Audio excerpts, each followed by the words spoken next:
What is going on, guys? Welcome back to another episode of the Young Rich Podcast today. And first things first and foremost, I want to start off by saying I appreciate everyone who supported the last video. Last video, I believe, broke 2,000 views. Which is a big deal for me. Obviously, that's I think, my second biggest video to this day. So I just want to appreciate everyone who was supporting the podcast to this point. Had a little technical difficulties yesterday, so I'm not uploading yesterday, but here I am today. Last video, ended up with 1.7 views, which is a big deal to me. Almost at 2,000 subscribers as well, which is huge. If you follow me on TikTok or Instagram or Twitter, X, whatever you want to call it nowadays, I appreciate that as well. If you're following me when I gamble, which we'll get into a little gambling recap last Sunday, I appreciate you because I know a lot of people do ask me, but still been doing very well on my picks on football this year. First things first.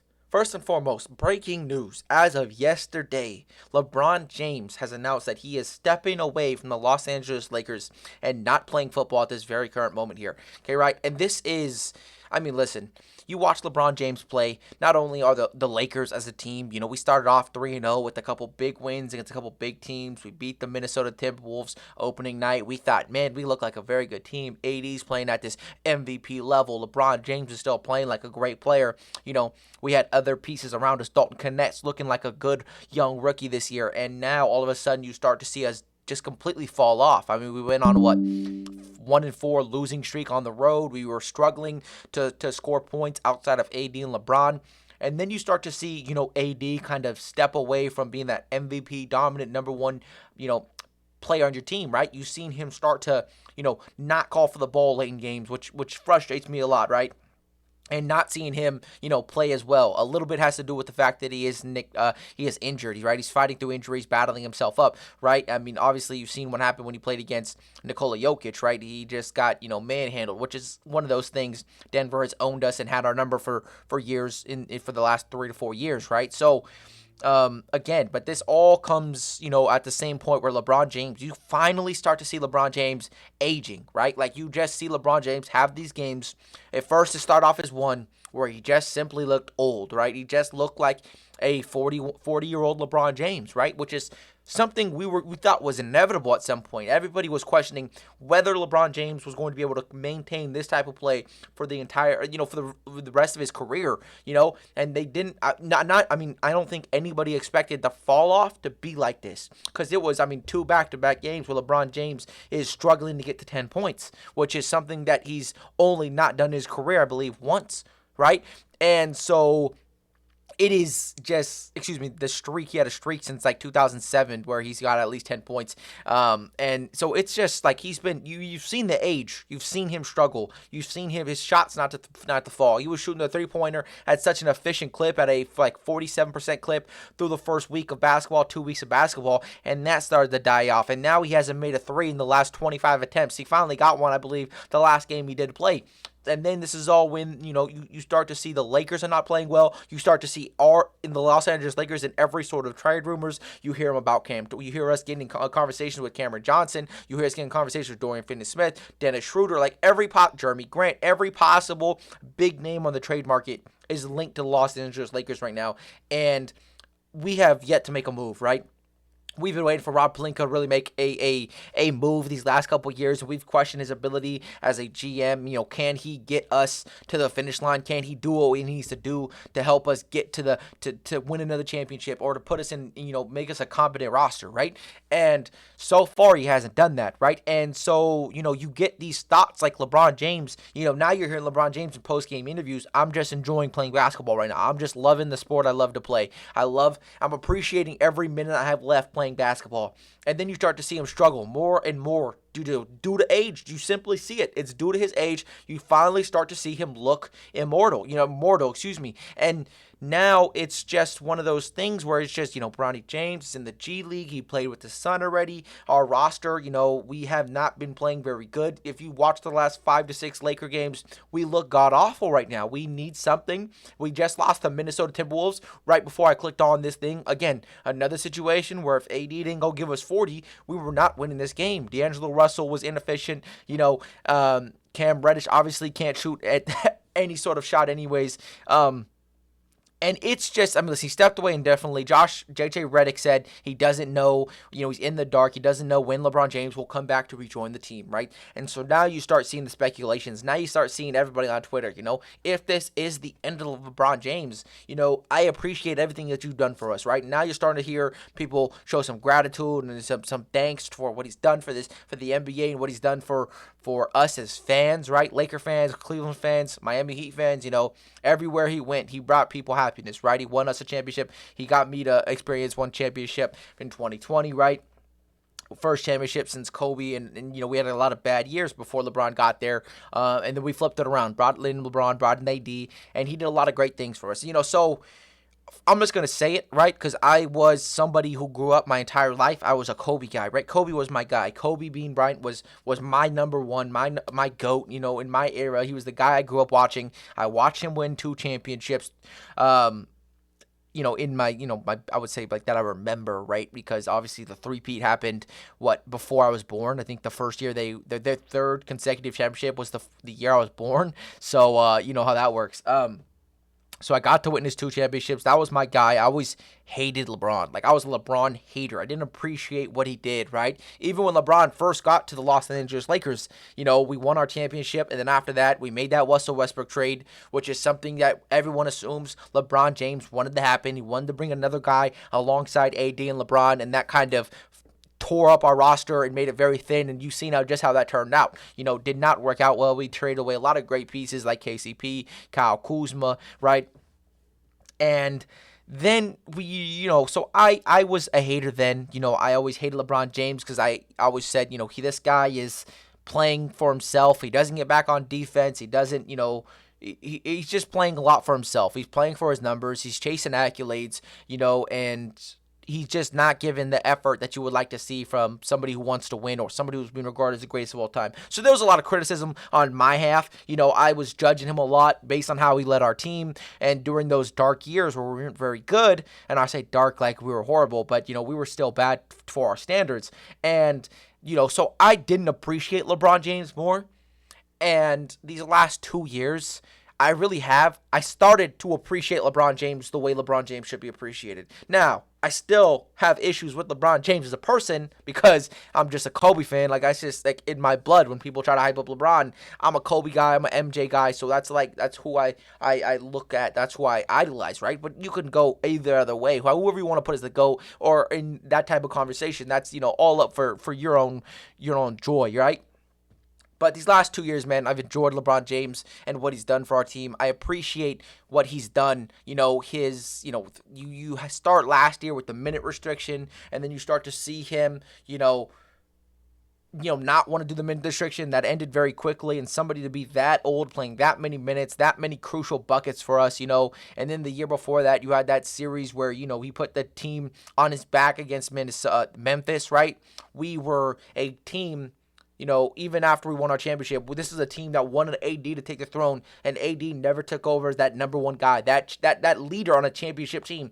And LeBron James was still tasked with that option, with that obligation to be that type of player. And so he was still tasked with doing a lot of things, and with some underwhelming rosters. I will say that we found some diamonds in the rough, and like Austin Reeves and some guys like that throughout the years, but what he did for this team and for this organization, I appreciate, right? And again, I started off early in his years. I didn't appreciate what he did. The whole 3-1 comeback in 2016, I appreciated that. I was watching that, right? Because again, I disliked the Warriors during this time when they brought in KD. I was like, man, before they brought in KD, I respected the Warriors then. Then they bring in KD, so I disrespect the Warriors. And then also at that time, the Lakers were no good. So it was kind of like, man, they're out here looking good. We're garbage right now. Kobe's last year. Kobe just retired. We've got nothing going for us. And so I like nothing more than LeBron James to do what he did and come back down 3-1 against specifically the Golden State Warriors. So it's been a love-hate relationship for LeBron James my entire career. Mostly hate and criticism than it has been love. But I'm here just to say I appreciate LeBron James for what he's done for the Los Angeles Lakers, for my own enjoyment, for my own sanity, right? I mean, listen, missing the playoffs 1 year, the year we traded for Russell Westbrook. We had him there. We tried to go a full season with him in our lineup, and it just did not work out well. You end up firing Frank Vogel.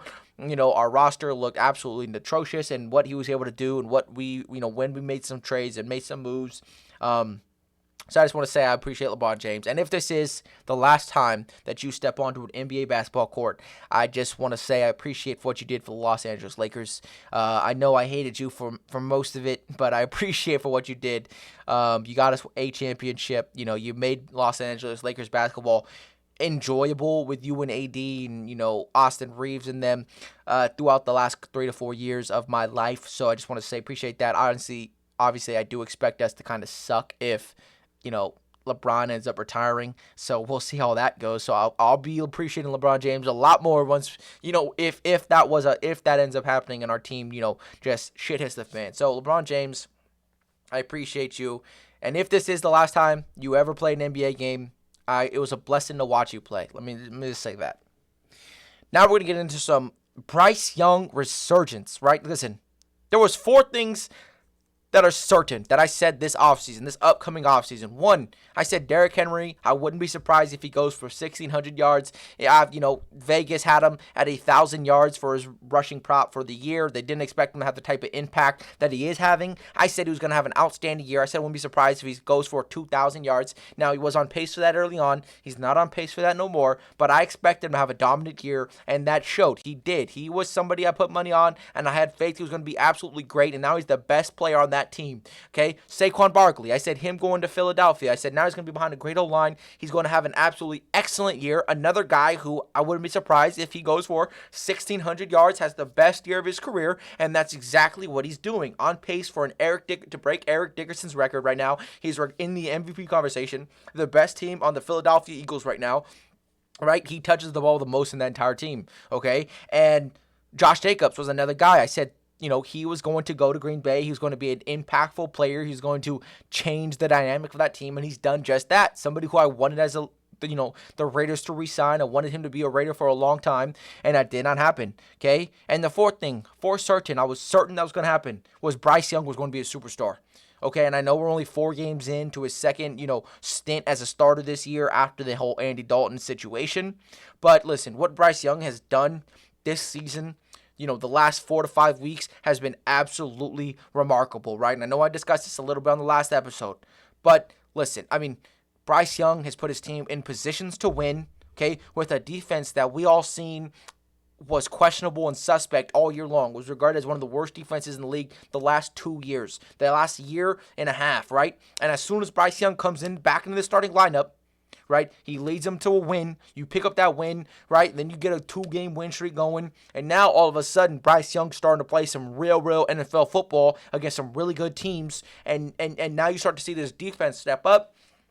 They have one of the best pressure rates and most sacks in the last 4 to 5 weeks. This defensive front, it has absolutely turned it around. You're starting to see this, Carolina Panthers fan base finally have hope. Dave Canales is just being, what we expected him to do with Bryce Young, what he did for Geno Smith and Baker Mayfield is what he's doing for Bryce Young right now, and he's doing an excellent job, a fabulous job. And I said this was what's going to happen. I said Bryce Young was going to be the best quarterback drafted in his draft class. I said he was going to be better than CJ. As of right now, CJ's the better quarterback, but Bryce Young is coming, right? And now you look at this roster, and as much as I love what he's done with the players he has, there's still a lot of room to grow here.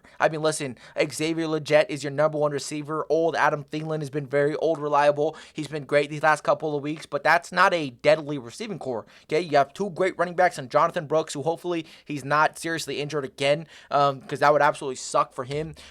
He looked great in the snaps he had. Chuba Hubbard was a top 5 back in rushing yards before, I think, up to 2 weeks ago. And they just extended him. They've got some good pieces on this team. J.C. Horn, obviously, is a franchise corner. He's been playing even better since the whole Bryce Young resurgence. And now you start seeing more confidence in this team. Now they start to have some hope. They're like, oh man, we have a chance today because Bryce Young is our quarterback, right? And then you just look at the last 4 games that he's played, 3 games that he's played. He's, gone down to the wire. He gave his team, he tied the game up versus the Chiefs. And Patrick Mahomes did what Patrick Mahomes did in the final minute of that game, right? He gives his team the lead against the Tampa Bay Buccaneers, okay? Walks off the field with 24 seconds left. up 3, and Baker Mayfield ends up getting a field goal and winning an OT. And in OT, Chuba Hubbard actually fumbles in Tampa Bay territory, which ends resulting in a loss, okay? And then you go to the Philadelphia Eagles. You are one dropped Xavier Legette pass away from winning, putting yourself in a position to win that game, okay? Which is just I guess this is a team that's on a 9-game win streak after last week, okay? And listen, Xavier Legette, I think he's going to be a great receiver in this league. I think he's going to have a lot of room to grow as a player, okay? But the drop was crucial, right? The drop was crucial, resulted in a loss, but those are 3 wins that you could have had. You could be on a 5-0 win streak with Bryce Young as the starting quarterback again, and you could be pushing for a playoff spot. It was 2 to 3 little crucial plays that just did not go your way, right? Which is something that, and another thing that I love about Bryce Young is when people mess up, he's there for you, supporting you.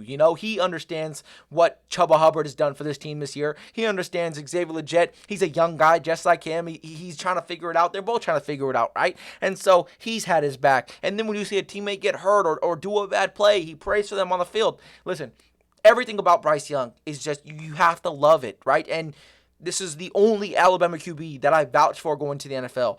I vouched for Bryce Young to be great. I said he was going to be a top 10 quarterback in this league, and I stood on business when he was 1-15 last year, and he looked like a bottom 32 quarterback. When he started 0-2 this year, and everyone said he was the worst number 1 draft pick ever, I was still there, standing on business, saying if I was any other team that needed a quarterback, I would trade for Bryce Young, right? And God damn it, I wish I did if I was the Las Vegas Raiders. Let me tell you, get him for dirt cheap, and you could have figured that out. But listen, I love what Bryce Young's doing right now, and I've been a fan, and I'm a big supporter, and I love that he's proving me right now, because everybody who was talking crazy, Panther fans who was talking crazy about Bryce Young, to me specifically, I heard what you said, and I stood on my business. I stood on business, and Bryce Young is proving me right now, and I couldn't be happier for him. And now this week, he finally has a chance to go out here and have he's playing at home. He's a first-time favorite in his NFL career at home versus the Dallas Cowboys. He's a 3-point favorite. I'm going to be fading. I'm going to put my money on Carolina this week. Let's go Panthers. But, oh, my God. I'm just so happy for Bryce Young and the way he's been able to revive his career. This resurgence has been absolutely insane. And I couldn't be happier for him. I couldn't be happier for Carolina, for the Panthers. They needed this. The franchise needed this. J.C. Horn, he's feeding off this energy. He is buying into the Panthers in the future and what they have, and they have their quarterback one. They have a good 2 running backs. They have a good cornerback one. They have some great pieces. And I am so excited for the future of this team. Okay, now we're going to get into the betting recap of this past Sunday. Now listen, before that, I was on an absolute heater. Thursday Night Football yesterday, 4-0. Rams plus 3. Boom. George Kittle over 59.5 receiving yards. Kyrie Williams over 17.5 rush attempts. And I had Puka Nacua, longest reception, over 24.5 yards. Okay, 4-0 yesterday. Recapping last Sunday, I went 2-4. Now listen, technically 2-6 if you want to include my Las Vegas Raiders, Tampa Bay over 46.5, and the Titans by 3.5. Okay, I put a lot of money on Aiden O'Connell and Will Levis, which is something I'll never do again in my life. Okay, that was a bad mistake. I went 2-4 in player props, 0-2 in at the spread / overs with on Fliff. So 2-6 total. This last Sunday was not very good at all, right? But that's the worst Sunday I've ever had this entire season. 4-0 on Thursday Night Football. I'm coming back on Sunday. Saturday, college football. Bowl games start.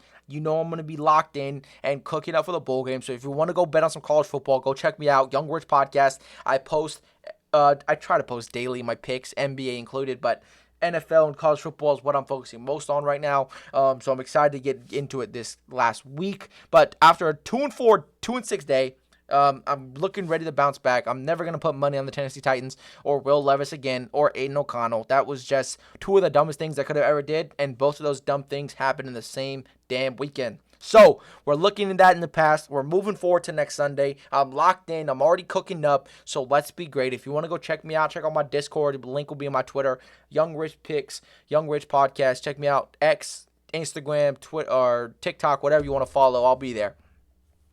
Now I want to get into a little bit of college football. Now before we get into the college football playoff picture, I want to discuss very briefly Bill Belichick. He is now the new head coach of the UNC football team.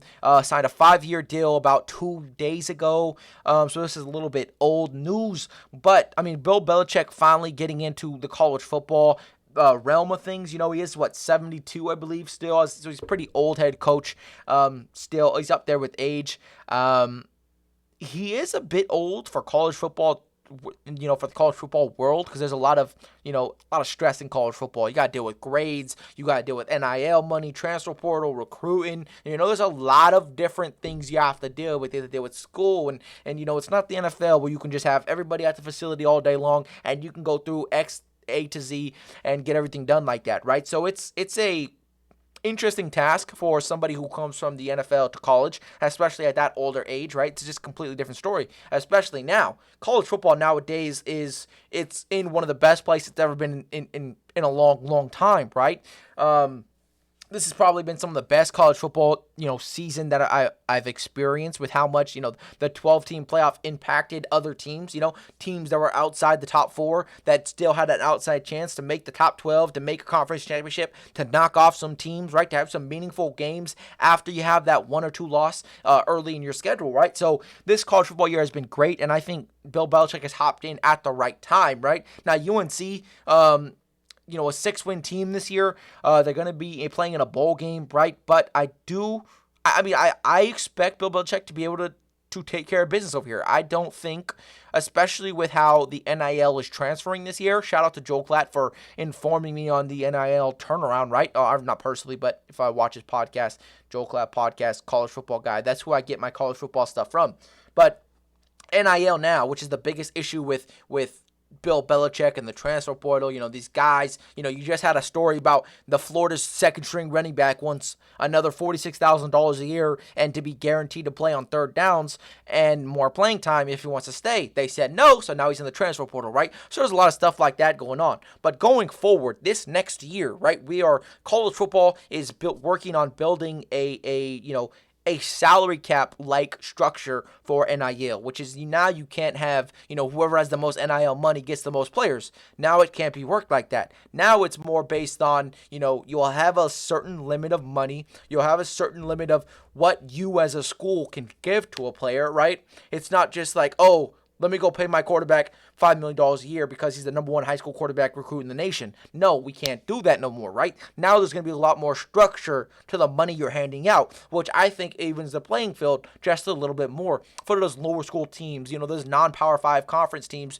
where you don't have the money like that, like a Boise State, like an Arizona State, right? Those teams who are coming into a bigger conference who hasn't been very good these last couple of years, and all of a sudden it's like boom, boom, boom, Even although Boise State, for the most part, historically has been a good winning team, they just haven't been a nationally ranked team, a nationally winning team, So, again, I think Bill Belichick is going to thrive over there. I mean, the whole him not getting an NFL job, I still think there are teams that could have used him, right? And I don't know if it's a personal, I don't want to go to the NFL or I'm not getting jobs that I want. There's a lot of noise and news in the air and thoughts and so we'll never really know for sure now that he's going to college football. But I still think he's going to have a good chance of being a very successful guy, right? I mean, you go into UNC, you're going to have some decent players already there, right? You had a great running back this past year in Hampton, who he was unless he played for Duke, unless I'm confusing the UNC running back with Duke running back. But you have some good pieces on that team. So, again, the whole goal, I mean, as soon as he started his post-game interview, was beat Duke, right? Just like his dad, because his dad was an assistant coach there growing up. So there's a little bit of family, legacy there at UNC. So hopefully, UNC could make one of those quick turnarounds like we've seen, like a Colorado, like an Indiana these past couple of years, like an Arizona State, because those 3 teams, both those programs, they got the right coach, and all of a sudden they started winning games. They turned around from a 4-win, 3-win team. Colorado was a 1-win team to now you were outside looking in for the college football playoff if you're Colorado or Arizona State and Indiana. Now you're in the college football playoff, right? So there was so much, excitement around this team now going forward because we've seen the turnaround be instant, right? And now you get somebody like Bill Belichick who he's going to handle the defensive side of things, right? He's going to get these guys to have the effort on defense and to be locked in defensively. Now the question is, can he get these big name guys that you need to win big games? Because college football, yes, you can be well coached, you can have more talent than the other team, but it comes down to big time players making big time plays. You know what I'm saying? Quinn Ewers, you have to make a big play at the end of the game. He doesn't make it, right? He throws that pick again and to close the game. Okay, and it's just situations like that where your big name players have to show up and they have to make plays. Okay, and if they don't, they don't. USC, that's been our biggest problem this year. We don't have that big time player to make our big time play. Our best defensive player, hands down, Bear Alexander, entered the transfer portal after week 3, or excuse me, redshirted after week 3, and now I believe he's going to be back in the transfer portal. I don't know how that's going to work, but he's still technically redshirted this season. But we were missing that big name guy. So now the question is for Bill Belichick, can he get those big name guys to come to UNC, right? Because UNC is not a powerhouse in the ACC.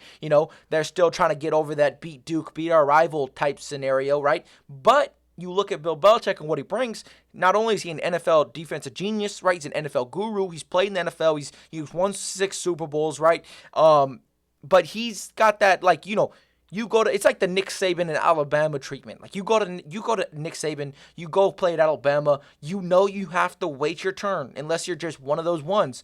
But when you wait your turn, you still are guaranteed to go get your money at the next level, to go to college. Josh Jacobs, he was a junior running back. He was the number 3 running back on that roster, and he still was a first-round pick. And now he's had a very, very long career. Calvin Ridley, Henry Ruggs, Jerry Jeudy, Jalen Waddle. These guys were all on the team at the same time. They all had to take, sit in the back seat of each other. And then you had Devontae Smith coming up. After that, everybody had to wait their turn at Bama, and the outcome was great. Right? Even Bryce Young, he sat a year behind Tua. Boom. He came out there, behind Mac Jones, He went out there and he won. Mac Jones, 3 years behind Tua and Jalen Hurts and all these other guys that were in and out of the lineup. And 1 year, boom, he was in the Heisman conversations as he won a national championship. He was a first-round draft pick. Okay? So I think you can get that type of, the bonus points towards UNC if you go there. Bill Belichick knows talent. He knows how to scout talent, right? He's done it for a very, very long time, right? It's going to be a little bit more difficult because it's high school guys going into college and not college going to NFL. But, he still has a good eye for what he's looking for in players and what he can get out of them, right? And his biggest thing is, hey, I've been in the NFL for 30-something years.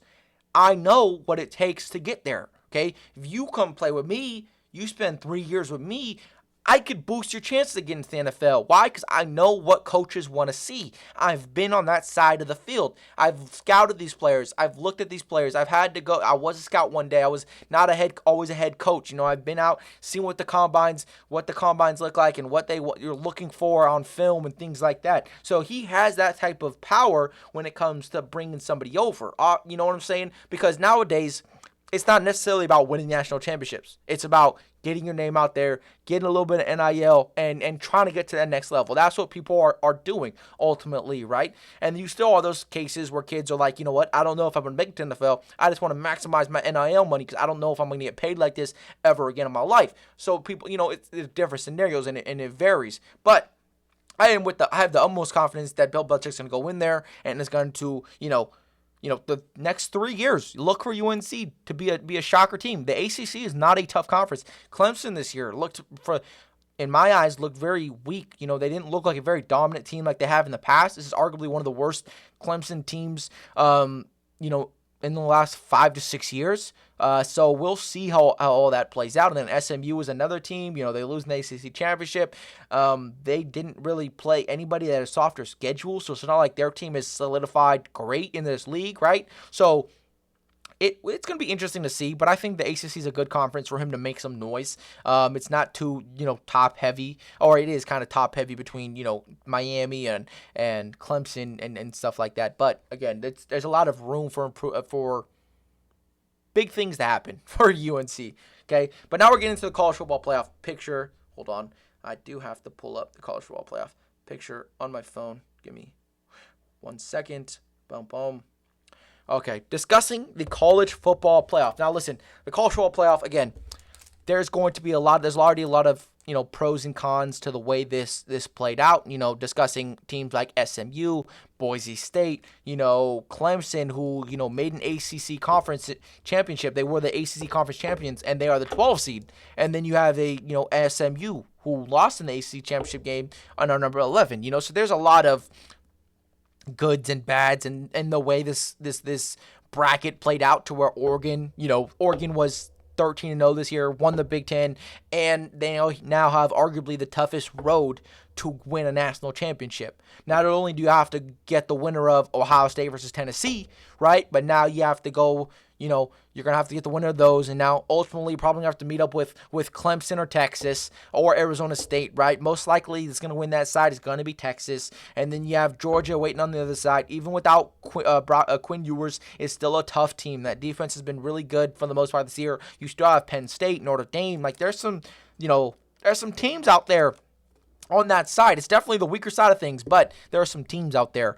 So, again, we're not going to be here to criticize the platform or the bracket and how everything figured out, wins and losses, strength of schedule, and the future of the college football playoff format. We're here to predict and look forward of what we think is going to happen for this entire college football playoff run. But first things first, we have the number 9 Tennessee versus 8 Ohio State. And listen, this is a game where I think Ohio State should win this game. You're at home. You're going to be playing Tennessee, right? Outside of Dylan Sampson, I don't know if I trust Tennessee to win this type of game, right? I just think they're a team that relies a lot on talent and individuals as being great. Like, I don't think they scheme up their players the right way. And Ohio State, I mean, outside of that Michigan loss, listen, you went to the wire, right? You simply just mismanaged clock time at the end of the Oregon game, to where which you could have sent it to OT. You could have had a chance to win that game, but you didn't, right? Will Howard slides down and wastes all the time. It was just a rookie mistake in a big-time moment, so that's one of the, I still think Ohio State's going to run through this. Tennessee, manhandle them. I don't think it's going to be a blowout because Tennessee's defense is really, really good. One of the best defenses in the SEC, but I don't really know if I trust Nico as a quarterback yet to really go out there and, go on the road in Ohio State. At Ohio State's a tough place to play, right? And they just have so much talent on that team, right? They still are, even though they're the 8 seed, a heavy, heavy favorite to win the national championship, right? So, I wouldn't be surprised if they go out there and dominate this game, because I do think that is what should happen, right? And then you look at the next game, you have Clemson versus Texas. Listen, the Clemson QB, I don't even know his name, but he looked very scared when the college football playoff bracket announced that they would be going to Tennessee to play, going to Texas to play Texas on the road, right? You could see the fear in his eyes, right? So listen, Dabo Swinney, I respect what you've done, but the way you looked against SMU, Clemson is a team that needs to run the ball. You were unable to run against SMU. Texas has another great defense. If you can establish the run with Phil Maffa, I don't know how you're going to win this game. I don't trust your quarterback to go out there and really lead this team to victory, right? I think you lack a lot of weapons on defensively in the run game or talent in the stopping the run, and also on offense, right? I don't think you really have any big threat vertical guys. And Texas has everything, right? Even if Quinn Ewers plays very, very poorly, which, I mean, for the most part against Georgia, outside of those 2 picks, he looked pretty darn good. He just couldn't get in the end zone, right? And a couple poor mistakes. But I expect Texas to roll through this game. Like, I think they shouldn't even stand a chance, right? Texas should should embarrass these guys on live TV. Like, I don't know. Clemson does not deserve to be there in my eyes. But ACC champions, so kudos to them. Indiana, number 10, Indiana goes on the road to South Bend to play Notre Dame. Now, this one gets interesting because I do like Indiana's defense a lot, right? I like the turnaround they've had this year. They've got Rourke in the transfer portal. They brought in a veteran QB who knows what he's doing, who's, he has some good college football under his belt. And now you're going to go play Notre Dame. Jeremiah Love, he was injured in that USC game. So how much of Jeremiah Love are we going to get in this next game? Is there going to be 75%, 80%? How is he going to manage that injury that he suffered against USC? And also Riley Leonard. Like, I'm not a big fan of Riley Leonard. He's another one of those, Georgia Tech type QBs, Tim Tebow type QBs, where he has throwing liabilities. He's not, his strong suit is not throwing the ball. It's him getting out and using his legs and being another running back playing quarterback, right? So I don't know if how much I trust Notre Dame to go out here and win this game. I know you're playing at home, but Indiana's a very, very good team. I trust them defensively, and if Jeremiah Love cannot play, I don't know how much I like this team, because Jeremiah Love's a great running back for Notre Dame.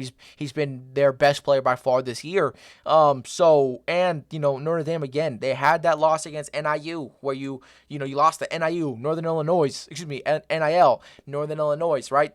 So it's one of those things where they had they haven't played anybody good at all this entire year. You played UFC, which was your arguably your third toughest game on the schedule this year, and we were god awful, right? Indiana has gone through they played Ohio State. They got to hand it to them, sure. But guess what? Ohio State will do that to 95% of teams in college football, right? So I'm leaning towards Indiana to get an upset on the road. I trust them more offensively than I trust Notre Dame and Riley Leonard, because I feel like if Riley Leonard gets behind the sticks, is going to be forced to throw the ball. There's going to be a lot of red flags. And historically, Notre Dame, once you get into the playoff, you start to see them implode. You've seen it with Ian Book when you went to go play Clemson on the road, and you got to absolutely manhandle on national TV. So, again, I'm liking Indiana here. So hopefully Indiana can go pull this one off. Then the fourth game of this opening weekend, we have Penn State playing at home versus SMU. Listen, SMU, I put money on you to beat Clemson. You fell a little bit short. It's okay, right? But Penn State's going to run through this one. These matchups on this side are not, some of these opening first round matchups are not that, impressive, nothing new, nothing crazy. I think Penn State's going to go out there and run through this team, especially the way Drew Aller played against Oregon. They were getting Nicholas Singleton as well, somebody that I wasn't sure if they were going to be able to run the ball against Oregon like they did. And Penn State answered the bell. You just fell short. You lost to a shootout to an Oregon team that has a top 5 Heisman candidate at quarterback, and just has too many weapons at the end of the day. Such a very, very talented team. But if you can have that type of success running the ball versus SMU, who has a great rush defense, you can really, really, put them behind early. And once Penn State plays ahead, they play with the lead, they're a very scary team. So again, but Penn State also has that, postseason struggle. Franklin, as head coach, has not had, a lot of big wins when it comes to postseason success, winning bowl games, winning conference championships. So there's a lot of, pressure on them to win this game, win this first round, and to do it, impressively. You're right. To go out there against a team like SMU, an ACC school who, again, outside of Clemson, the conference championship hasn't played anybody. Their only losses here was to BYU, who we've seen how quickly they fell out and how poorly they look towards the end of the season. So I'm putting my money on Penn State here. I think it should be a belt to ass type game. If they don't, that'll be a little bit disappointing, but it is what it is. With that being said, we're going to get into a little bit of NFL recap from this past week. Thursday night football, right? Listen, Matthew Stafford goes on the road, and the Los Angeles Rams go on the road to beat the San Francisco 49ers. Listen, this was an ugly, ugly game. This is one of the worst Thursday night football games of the year. Listen, player props were not hitting. All the guys that you picked to go over were going under, right? For the most part, everybody was putting money on Cooper Kupp and Matthew Stafford and Brock Purdy, but just did not go that way. So this is definitely one of the most stale games I've watched in a very long time. There's a lot of pressure on this game for the San Francisco 49ers, right? You're playing for a playoff spot. You're playing for your season, life. Like, this is it. Your season is on the line, right? You have had so many unfortunate injuries this year. You had so many, things go wrong early on, and now it's your chance to right the ship. Brock Purdy, you heard Deebo Samuel before this game even started. He wanted the ball more. He says he's not washed. He says he's simply not getting the ball. George Kittle defends his player. He says Deebo Samuel's going to have a Deebo Samuel-like game, right? And he was excited for what he was going to see him do this week. And listen, okay, Deebo Samuel produced. He came out here and he lived up to the hype and the expectations, right? I think he had 2 catches for like 12 yards or something like that. I mean, listen, he dropped one of the biggest throws of the early on in the game that could have been, crucial for them, scoring some points early on. But listen, you not only do you have that situation where the linebacker walks off the field because he doesn't want to play, right? You have that situation. You have internal conflicts within this team. He is upset Dre Greenlaw is back in the starting lineup, right? Which I don't even got to get into that today because everybody's been talking about today, right? We understand that was very, we seen George Kittle after the game. That's not positive towards the team environment, for the team to success, right? There's a lot of bad energy that makes your team look bad, that makes your coach look bad. So that's just a lot of bad energy that you don't want around your team, okay? But listen, what we did have was we had Brock Purdy, right? The opportunity for him to come out here and save his season, okay? Prove he should be a franchise quarterback of the future, right? He had the chance to come out here and prove to us doubters, Brock Purdy doubters, whatever you want to call us, wrong, right? And to live on to this, that he could be a franchise guy of the future. And guess what?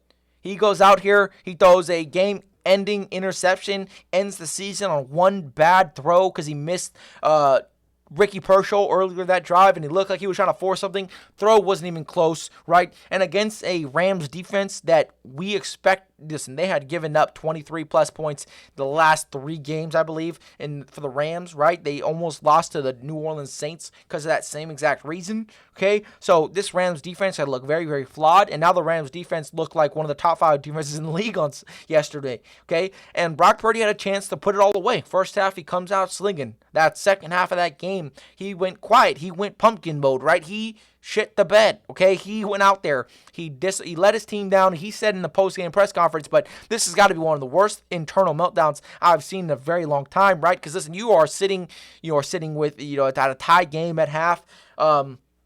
You have a chance to solidify yourself as keep yourself alive for the playoff chance, your playoff chances alive, and you just fail to do that, right? You throw a poor interception, and you allow the Los Angeles Rams in San Francisco to go in there and handle business, right? In a game where Matthew Stafford was held to a bare minimum. This San Francisco defense showed up for the most part, right? We saw this Los Angeles Rams team so high-powered, so explosive, such an explosive team. The last 3 to 4 weeks score a lot of points and just scored 42 points against a Super Bowl contender, right, in Buffalo Bills. And now you went out here and you held them to absolutely nothing in the first half, 3 points. Matthew Stafford had, I believe, 40-something yards going into halftime. He did not play very good. Cooper Kupp had 0 catches, 0 yards. Okay, shout out to Puka Nacua and Kyron Williams for carrying this offense. Matthew Stafford made some big-time throws in the second half, and boom, that's all she wrote. Sean McVay, this was a big game for LA to win as well, because for the last 4 to 5 years, the Niners have owned the Rams in the regular season, okay? When the Rams had that Super Bowl team, they were still losing to the Niners every single year, twice a year. And now you beat the Niners twice in 1 year. Kyron Williams said it best after the game. Now we're the big brother of this division. And I love that. I love that for Kyron Williams because he, carried this team. Kyron Williams looked absolutely stellar since Puka Nacua and Cooper Kupp have come back. Both of them in the lineup has just made it a lot easier for him to run the ball. He's looked great. Average 100 yards in the last 4 games. Okay, so I love what he's been doing for this team.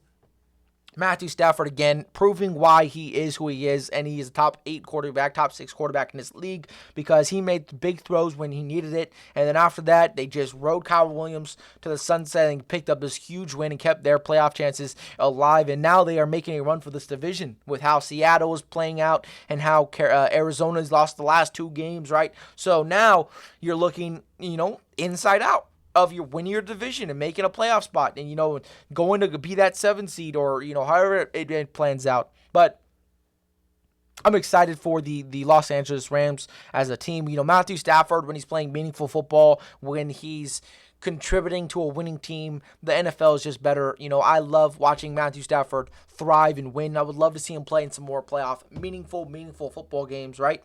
Because that could be a team that could be very scary on the road, at home, however you want to do it in the playoffs, right? I mean, you have Matthew Stafford, Sean McVay, Cooper Kupp, Puka Nacua, Kyron Williams, Blake Corum, right? You have a lot of great pieces on that offense, and that could be a very scary team that you don't want to see in the playoffs, right? So this is a sleeper team that you have to pay attention to if you're a team like Minnesota, if you're a team like Detroit. They have given those 2 teams specifically a run for their money every time they've matched up. Okay, so that's something to keep to look That's something to keep your eye out for going forward. Okay, but very quickly, the last thing I want to discuss on today's episode is the Philadelphia Eagles drama. Okay, listen, AJ Brown, you heard him. He basically called out Jalen Hurts and his lack of passing ability, passing efficiency, and the pass game being so lackluster for the last couple of weeks. Listen, Jalen Hurts is not known for more than 150 yards, I believe, the last 3 to 4 games. 3 games for sure, right? Especially against Carolina, where he was forced. Saquon Barkley went in the Saquon Barkley mode and just carried the team to a victory. Okay, but listen, A.J. Brown speaks out about it, and then you see everybody talk about, defending Jalen Hurts. Jalen Hurts is a, great quarterback. He's a top 10 quarterback in this league. And then you start seeing Kellen Moore saying, yes, I got to get A.J. Brown the ball involved more, right? I got to start scheming him up in better ways, okay? But listen, this year, Jalen Hurts, when he throws the ball 30-plus more times, he's 2-2, okay? And when he stays under 30 pass attempts, he's 9-0. Since that 2-2 start of the season. And you know who's been leading the way? Saquon Barkley. Saquon Barkley is the best player on your team. I don't care if you're A.J. Brown. I don't care if you're Kellen Moore. You don't change what's working. I understand you need to be able to throw the ball efficiently and effectively, right?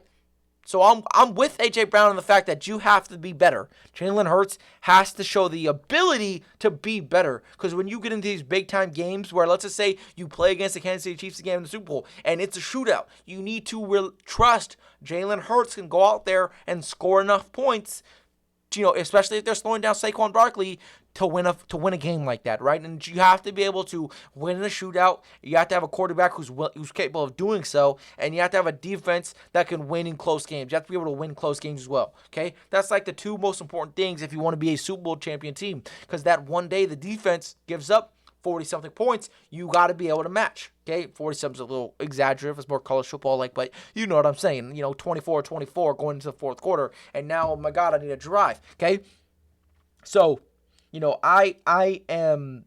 Jalen Hurts has not looked very good this year. Let's just put it that way, okay? He's turned the ball over. They've lowered it how many times he's throwing the ball. Like, they're giving him the Jordan Love effect. They're taking the ball out of his hands, giving it to that great running back that they both have, and they're limiting the mistakes. They're limiting the errors, right? Which, again, I love, I support, right? I understand that, okay? Last year, we had the whole, Jalen Hurts just got paid. Now I got to show everybody why I'm worth $55 million, $50 million, and I got to show why I'm an MVP caliber QB, right? But that's not playing to your strengths, because there's always questions about Jalen Hurts with his ability to throw. There was questions in college when he was at Bama. There was questions when he was at Oklahoma. His first couple years in Philadelphia, even that MVP season, that MVP caliber season where he led the Eagles to Super Bowl. That regular season wasn't nothing special. Okay, he had that one moment in the Super Bowl where he just went absolutely berserk, and they said, we got our guy at quarterback, and they paid him. Okay. But there is definitely, he needs to be better in some of these key moments, right? Because I don't think A.J. Brown is in the wrong for saying that, right? And I know it comes off as very bad, right? But, he's not. I think he understands that you have to be able to throw the ball at a very, efficient rate to win these games, to win these big playoff games that, other quarterbacks have. Because this is a quarterback league here, okay? Patrick Mahomes, why does he run the league? Because he makes key, crucial plays when needed. Joe Burrow, I know he was hurt last year, but when he was in these playoff games, why was he in the playoff games? Why was he pushing for Super Bowls, conference championships every single year? Because what he was doing as a quarterback, right? It's a quarterback-driven league, okay? Lamar Jackson, I know he hasn't had much postseason success, but he wins games in the regular season because it's a playoff-driven league, okay? So Jalen Hurts has to be able to play better, right? You have too much weapons. A.J. Brown, Devontae Smith, Jahan Dotson, who's everyone's kind of low on, but I still think there's some hope there for him to be a quality number 3 receiver. You still have Dallas Goedert, who actually might be hurt for the remainder of the year, so scratch that. But the number one thing the Eagles have to worry about going forward, you're going to be playing Pittsburgh this week with no George Pickens. That's in your favor, right? But we need to stay true to who we are. Feed the best player on this team, which is Saquon Barkley, who's having that Eric Dickerson historic type season. You feed that guy and let everything else come around him, right?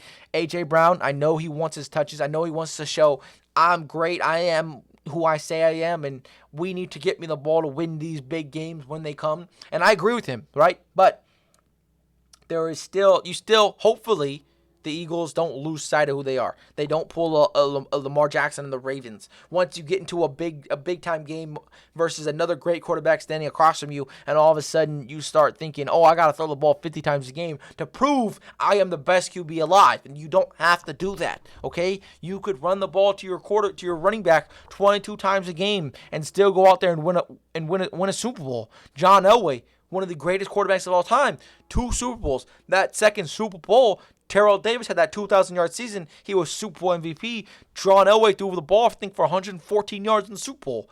Okay? Like, you can do these things and feed your best players and still win games. But when you have to throw the football, you have to be able to do that. So, Jalen Hurts, I hope, he can be that guy, and I hope he gets better going forward because although you're 9-0, you're on a 9-game win streak, there's still some things that some flaws to your team. Your team doesn't look as great as we all thought it would in this 9-game streak, almost losing to Carolina last week. Obviously, a big game coming up against the Pittsburgh Steelers in Philadelphia. Not a far trip for Pittsburgh, okay? But that is the last topic of discussion for today's episode. If you enjoyed today's episode, make sure to like, comment, and subscribe, and turn on post notifications. If you don't already, make sure to follow me on TikTok, Instagram, X, Snapchat, whatever you want to do, Young Bridge Podcast. If you want to check out my picks, link will be in the description below. And with that being said, if you're watching this on Spotify, make sure to follow the show, give it a 5-star rating, or Apple Podcast, whatever you'd like to watch it on. With that being said, we out.